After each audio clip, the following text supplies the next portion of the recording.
Hello প্রিয় শিক্ষার্থীরা, আসসালামু আলাইকুম সবাইকে।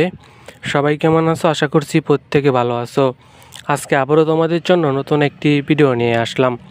তোমরা দেখতেছো লাবিব 121 অফিসিয়াল। আমি তোমাদের সাথে রয়েছি লাবিব ইসলাম।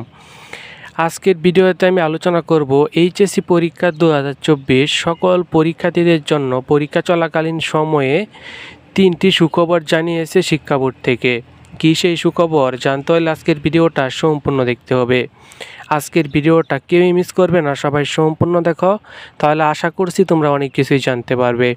ভিডিওটা শুরু করব তার আগে তোমাদের কাছে রিকোয়েস্ট, তোমরা যারা এই চ্যানেলটাতে একদমই নতুন রয়েছে, চ্যানেলটাকে সাবস্ক্রাইব করনি, তারা এখনই চ্যানেলটাকে সাবস্ক্রাইব করে নোটিফিকেশন হলে ক্লিক করে দাও।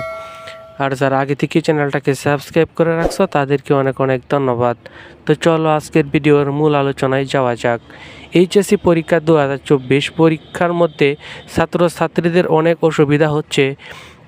অনেকেই লোডশেডিং অর্থাৎ বিদ্যুতের সমস্যার কারণে লেখাপড়া করতে পারতেছে না।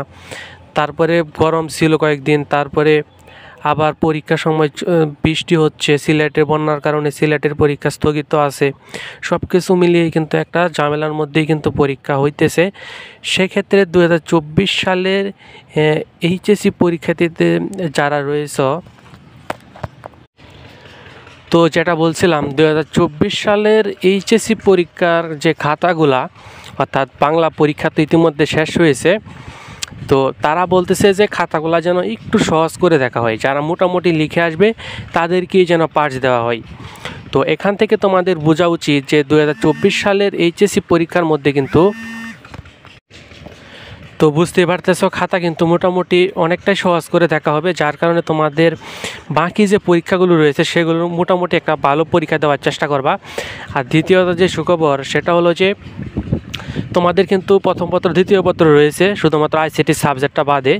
সেক্ষেত্রে তোমরা যদি প্রথম পত্র এবং দ্বিতীয় পত্র দুটা মিলে 5 নাম্বার চলে আসে তাহলে পাস দেবে। অর্থাৎ প্রথম পত্রের রেজাল্ট খারাপ করেছো, ফেল করেছো, কিন্তু দ্বিতীয় পত্রে বেশি নাম্বার পেয়েছো, দুটা মিলে যদি 5 নাম্বার চলে আসে তাহলে পাস দিয়ে দেবে। কিন্তু খাতা এবং নৈতিক আলাদা পাস করতে হবে। এবং সর্বশেষ 3 নাম্বারে যে সুখবর সেটা হলো যে তোমরা যারা 2024 সালে এইচএসসি পরীক্ষায় A+ পাবা তাদেরকে বৃত্তি দেওয়া হবে, যারা 4 পয়েন্ট পাবা তাদেরকেও বৃত্তি দেওয়া হবে। তো তোমাদেরকে কিন্তু সাধারণ বৃত্তি দেওয়া হবে, মেধা বৃত্তি দেওয়া হবে। তো বৃত্তি হিসাবে কিন্তু তোমরা প্রায় 5 থেকে 10,000 টাকার মতো কিন্তু পেয়ে যেতে পারো। তো আসলেই মনোযোগ দিয়ে লেখাপড়া করো যেন A+টা পেতে পারো, যেন ভালো একটা রেজাল্ট করতে পারো। তো এই ছিল আজকের ভিডিও ভালো লাগলে অবশ্যই একটা লাইক দিয়ে দিও। চ্যানেলে নতুন হয়ে থাকলে চ্যানেলটাকে সাবস্ক্রাইব করে রাখো। ধন্যবাদ সবাইকে।